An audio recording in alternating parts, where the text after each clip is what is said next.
Hello, Chordians, and welcome to today's episode of Reminiscence in Chords, a space where old songs unlock old stories and memories dance to a familiar rhythm. Every episode is a time capsule waiting to be opened. Don't forget to check out the other episodes. You never know which one might spark a memory of your own. There's something about a cheeky song that just makes you grin before the beat even drops. It's the musical equivalent of a wink from across the room. It's the sound of trouble brewing in the best way possible. Welcome. My name is Dainty. We're throwing it to one of those early 2000s dancehall tracks that immediately pulls you to the dance floor. Dude by Beenie Man featuring Miss Thing. Dominating clubs at the time, the song has a catchy hook, cheeky back and forth, and that signature dancehall rhythm. Lyrically, it's playful, bold, and flirtatious. Yeah, one of the reasons I like the song. Miss Thing calling for a man who can, I'll summarize it as handle it right. And Beenie Man answering back with confidence. Some might see it as braggadocio. But whatever you see it as, it was a staple on radio, clubs, and house parties, especially for anyone who loves dancehall in the 2000s. Before I get into today's memory, I have to admit something. Part of what I really like about this song is just how naughty it is. Very naughty indeed. He does not tiptoe around anything. It's confidence in the kind of way that makes you laugh, blush, and nod at the same time if you're conversant with the lyrics. I mean, come on, who wouldn't want somebody with the wickedest slam? That line is not ordinary because it makes me sit up straight and pay attention. Let's be real. We all want someone who knows how to put it down properly. No half stepping. Oh dear, look at me beaming. And then there's the part in the third verse where Beenie Man says, I'm not a perv, but me makes you swerve. This one is a natural magnetism that makes somebody bend the rules a little, lose their balance, even forget their good intentions. An energy that keeps you coming back for more. Also, Miss Thing saying she needs a 1, 2, 3 hour man. I mean, well, some people prefer quick and reckless, while some people prefer to go the distance. It all depends on your flavor. See, that's why I like this song so much. I don't know what you're thinking, but the song is straight up playful seduction. It teases you, makes you laugh, but also makes you wonder if maybe you do want to test out whether you can handle the wickedest slam or if you'd be the one swerving by the end of it. All right, now let's cut it out and just enjoy Bamideele's memory on this beautiful naughty song. Can't help myself, can I? There was a time Bamideele caught feelings for someone he absolutely shouldn't have. The friend was dating a friend of his. Ooh, Bamideele is naughty too. Well, not his best friend, but someone close enough that the whole thing was dangerous.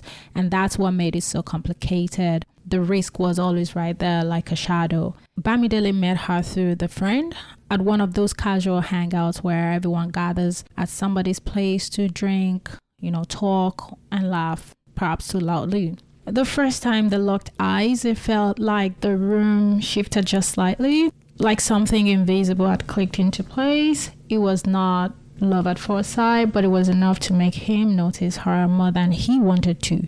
So over time, they ended up in the same circles more often, and every time it was the same story. An unspoken tension hanging in the air. A glance that lingered a bit too long.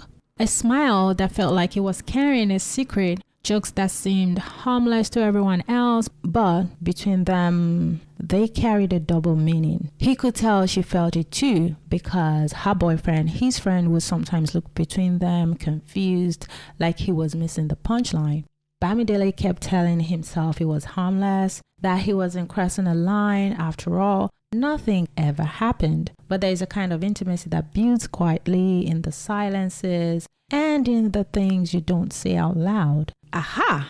I get it. That kind of intimacy that can be louder than anything physical.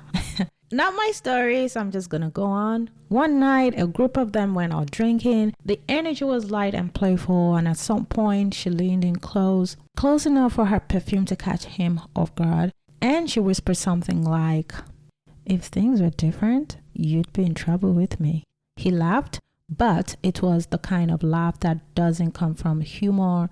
You know, the nervous kind. The kind you use when you don't know what else to do. That sentence stuck in his head for weeks after, played over and over like a song you can't get out of your system. It was dangerous, intoxicating, and completely off limits. And that was exactly why it lived rent-free in his mind. They never acted on it. That's what he said. They never even had another moment like that again, he said. She stayed with him for a while longer, that is the boyfriend, and when they eventually broke up, it was for reasons that had nothing to do with Bamidele, because by then, whatever spark there had been had faded back into memory. But it still remembers the electricity of that tension, that dangerous space between desire and restraint. Sometimes it thinks it wasn't even about her. Maybe it was about the thrill of what wasn't supposed to happen, the way temptation itself can be addictive even if you never touch it. Interesting. What's noteworthy about this kind of story is how much it says about the spaces between us human beings, the things we feel but never say, the invisible lines we don't cross but still walk right up to. Sometimes it's not even always attraction. It's probably the charge of what if. What if circumstances were different? What if timing aligned? What if I allowed myself to step into the dangerous thing I know I shouldn't? And maybe that's the lesson here. Not every spark is meant to become a flame. For those that feel like you have to chase and have everything, some connections exist to remind us we're still human, still capable of being surprised by someone's presence, still able to feel that rush that shakes us out of our routine. The truth is, life gives us stories we'll never finish writing, and sometimes the unfinished ones stay with us the longest because they don't get to fade into the everyday. They live untouched, suspended in memory, carrying all the weight of possibility. So when I think about this story, what I see is a reminder. Not every feeling is meant to be acted on, but every feeling can teach us something about boundaries, about restraint, about how desire isn't always about the other person. Sometimes it's just about what we discover in ourselves. Thank you for spending time with me. Don't forget to click the link in the description so you can vibe out to Dude for yourself. I would love to hear your thoughts too. It could be thoughts on the story or, thoughts on the lyrics of the song, just like I did in the beginning. You can drop your comments, share your own stories, and let me know how this one connects with you or however any other song connects with you. Until next time, remember, life's too short for halfway energy. Go for the wickedest slam, whatever that means for you. Thanks for rewinding with us. If a song unlocked something in you, follow the show, pass it along. And if you've got a moment worth remembering, share it at reminchords@gmail.com. The next memory we play just might be yours.